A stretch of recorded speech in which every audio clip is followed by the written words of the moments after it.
a war between India and Pakistan, two of the smallest nuclear powers, with only a few hundred weapons of about the size of the Hiroshima bomb, we might die as unintended consequences that the Indian and Pakistani generals never even gave us a thought about. My colleagues, Luke Oman and Alan Roebuck, calculated the spread of smoke after a war between India and Pakistan. It only takes about 2 weeks for the smoke to cover the entire Earth, and it would rise to altitudes between 20 and 50 miles above the surface. At those altitudes, it never rains. The smoke would stay there for years.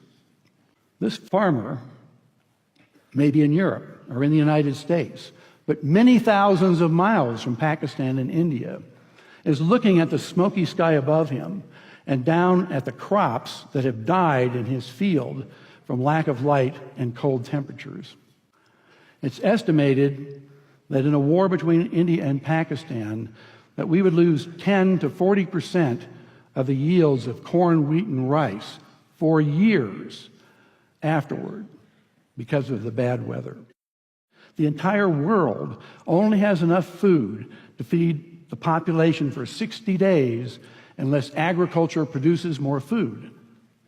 Ira Helfand, a member of the Nobel Peace Prize-winning International Physicians for the Prevention of Nuclear War, has estimated that 1 to 2 billion people would die after a war between India and Pakistan of starvation.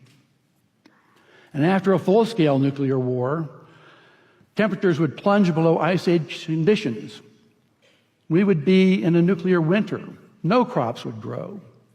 It's estimated that 90% of the population of the planet would starve to death, and civilization would be destroyed. And no one would be safe.